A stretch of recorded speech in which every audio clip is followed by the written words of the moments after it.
नमस्कार, मैं अनामिका आप सभी का हार्दिक अभिनंदन और स्वागत करती हूँ। मकर संक्रांति की आप सभी को हार्दिक शुभकामनाएं। मकर संक्रांति क्यों मनाते हैं? इसके पीछे का आध्यात्मिक और वैज्ञानिक महत्व क्या है? आज हम इस पर चर्चा करेंगे। संक्रांति उस काल या तिथि को कहते हैं जिस दिन सूर्य एक राशि में भ्रमण पूर्ण कर दूसरी राशि में प्रवेश करता है।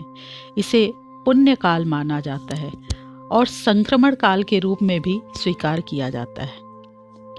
परंपरागत आधार पर मकर संक्रांति प्रतिवर्ष 14 जनवरी को पड़ती है।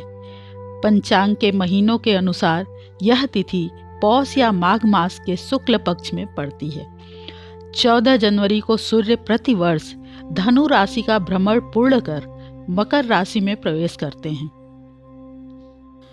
उत्तरायण के सूर्य के प्रवेश का अर्थ कितना गहन है और आध्यात्मिक व धार्मिक क्षेत्र के लिए कितना पुण्यशाली है, इसका अंदाजा सिर्फ भीष्म पितामह के उदाहरण से लगाया जा सकता है। महाभारत युग की प्रामाणिक आस्थाओं के अनुसार सर्वविदित है कि उस युग के महान नायक भीष्म पितामह शरीर से छत विच्छत होने के बावजूद मृत्यु शैया पर लेटकर प्राण त्यागने के लिए सूर्य के उत्तरायण में प्रवेश का इंतजार कर रहे थे।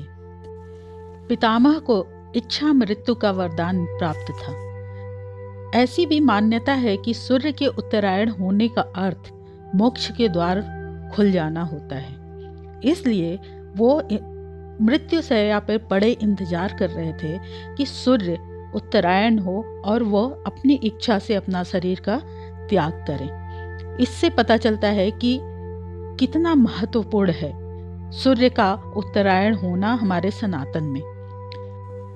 मत्स्य पुराण और स्कंद पुराण में मकर संक्रांति के बारे में विशिष्ट उल्लेख मिलता है।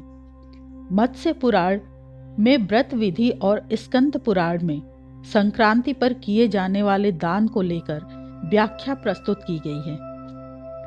हमें यह जानना भी जरूरी है कि इसे मकर संक्रांति क्यों कहा जाता है। मकर संक्रांति का सूर्य के राशियों में भ्रमण से गहरा संबंध है। वैज्ञानिक स्तर पर यह पर्व एक महान खगोलीय घटना है और आध्यात्मिक स्तर पर मकर संक्रांति सूर्य देव के उत्तरायण में प्रवेश की वजह से बहुत महत्वपूर्ण बदलाव का सूचक है। सूर्य 6 माह दक्षिणायन में रहते हैं और 6 माह उत्तरायण में रहते हैं। आध्यात्मिक उपलब्धियों एवं ईश्वर के पूजन स्मरण के लिए इस संक्रांति काल को विशेष फलदायी माना गया है।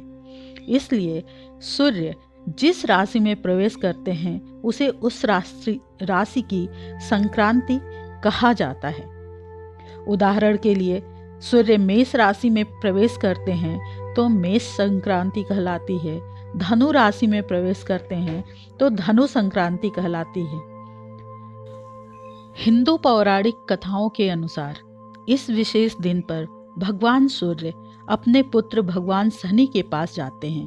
उस समय भगवान शनि मकर राशि का प्रतिनिधित्व कर रहे होते हैं।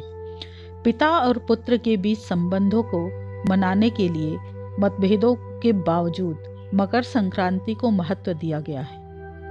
ऐसा माना जाता है कि इस विशेष दिन पर जब कोई पिता अपने पुत्र से मिलने जाते हैं तो उनके संघर्ष हल हो जाते हैं और सकारात्मकता, खुशी और समृद्धि के साथ पूर्ण होती है। इसके अलावा इस विशेष दिन की एक कथा भी है जो कि भीष्म पितामह से जुड़ी है।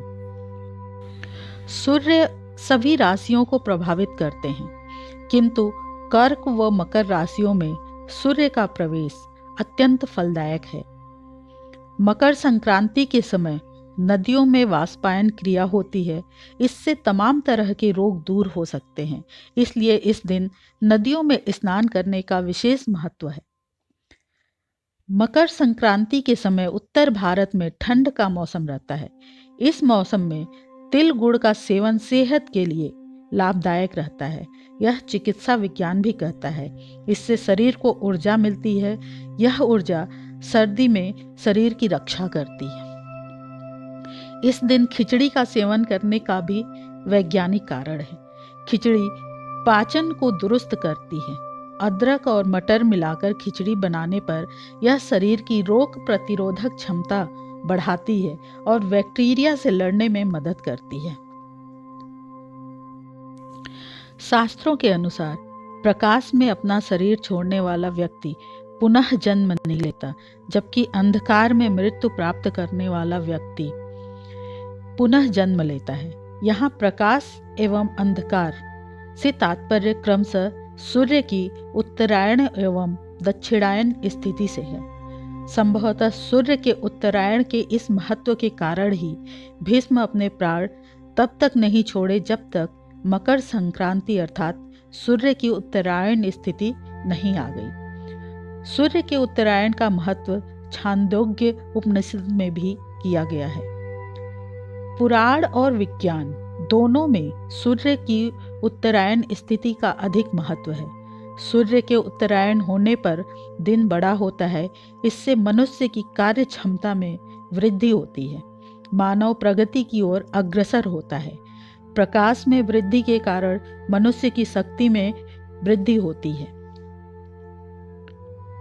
इस दिन से रात छोटी और दिन बड़े होने लगते हैं। दिन बड़ा होने से सूर्य की रोशनी अधिक होगी और रात छोटी होने से अंधकार कम होगा। इसलिए मकर संक्रांति पर सूर्य की राशि में हुई परिवर्तन को अंधकार से प्रकाश की ओर अग्रसर होना माना जाता है। और प्रकाश का महत्व हमारे जीवन में क्या है, ये हम सभी जानते हैं। प्रकाश न हो तो शायद हम अपने आसपास की चीज़ों को देख भी न पाएं, अपने अंदर की चीज़ों को पहचान भी न पाएं। तो हमारे मन में भी उजाला होना चाहिए और हमारे वातावरण में भी उजाला होना चाहिए, जिससे हम सारे दोष गुण सब पहचान कर अपने समाज में अपने अंदर परिवर्तन कर सकें, एक संक्रांति ला सकें। इस प्रकार मकर संक्रांति क्यों मनाते हैं, इस पर हमने चर्चा की। इसी के साथ मैं अपनी वाणी को विराम देती हूँ। जय सनातन, जय भारत।